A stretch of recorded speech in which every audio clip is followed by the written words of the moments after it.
fantaisie céleste. Fatigué de ce monde élégant et frivole, je vais parfois tout seul devant la mer, le soir. Ma rêverie alors comme un oiseau s'envole, et par-dessus les flots plane dans le ciel noir. Les astres dans la nuit rayonnent par centaines, aux quatre coins du ciel ils sont éparpillés, dans l'ombre dégageant leur clarté incertaine, comme sur du velours des diamants taillés. La terre marche aussi dans la tiède atmosphère, comme un agneau de plus de ce troupeau divin, que la lune attentive, ainsi qu'une bergère, par les champs de la nuit semble mener sans fin. C'est une même loi qui lança dans le vide tous ces astres errants, voyageurs lumineux, et la terre, creusant un sillage livide, roule fatalement dans son cercle comme eux. Pourquoi donc supposer que seule elle est peuplée, elle la plus perdue au fond du firmament? Pourquoi ne pas chercher dans la voûte étoilée ces frères que l'esprit voit confusément? Dans ces globes lointains, des hommes innombrables sont sans doute tordus de tout et de remords, n'ayant pour adoucir leurs maux irréparables, comme nous que l'amour en attendant la mort. Mais s'ils étaient peuplés, tous ces millions d'astres, nous ne serions plus rien que des spectres vivants.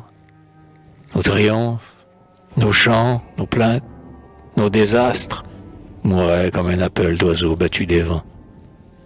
Nous ne serions plus rien qu'une ombre insaisissable, que ce roseau penchant dont Pascal ait pitié, pour qu'un peu de poussière et rien qu'un peu de sable que Dieu soulèverait un instant sous son pied. Infiniment petits dans l'immense rouage, nos efforts seraient nuls et nos cris superflus. Les astres vainement poursuivraient leur voyage, Dieu les verrait à peine et ne nous verrait plus.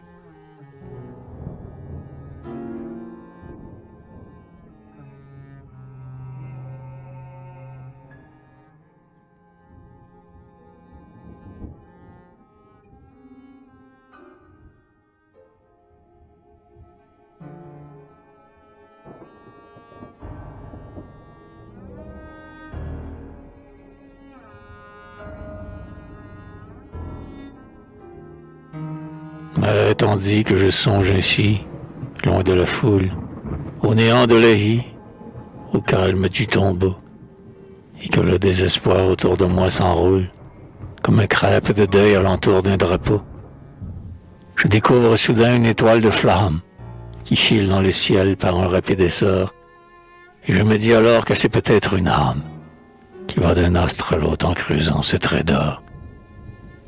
Je crois voir au travers de la mort transparente des horizons de vie, de bonheur sans fin. Je rêve que j'irai, comme cette âme errante, renaître infiniment dans chaque astre divin. Ah, le songe étoilé de la métempsychose, qui dans l'ombre éclairait Pythagore et Platon. Ah, le songe qui veut que tout se recompose, et que l'hélice ne soit qu'un produit du chardon.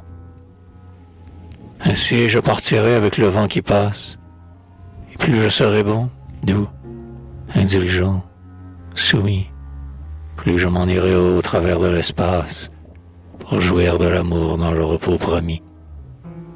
Par une affinité délicate et suprême, je me retrouverai, en ces nouveaux séjours, avec tous ceux qui m'ont aimé, tous ceux que j'aime, ceux dont rêvaient mes nuits, ceux qui charmaient mes jours.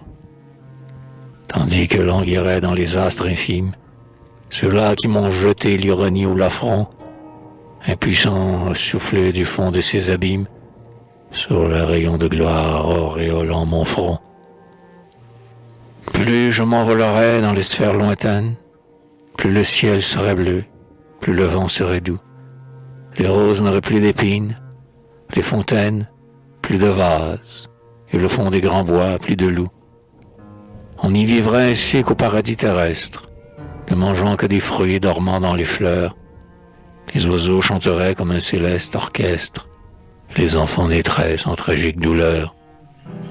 Puis, ayant traversé cette flotte d'étoiles, qu'on voit pendant la nuit s'avancer lentement, dans l'océan du ciel comme de blanches voiles, j'atteindrai le dernier soleil du firmament. pour y trouver enfin dans la vie immortelle la femme que j'aimais et qui m'aimait jadis, et, séparé de tous, vivre seul auprès d'elle, ce serait tout mon ciel et tout mon paradis.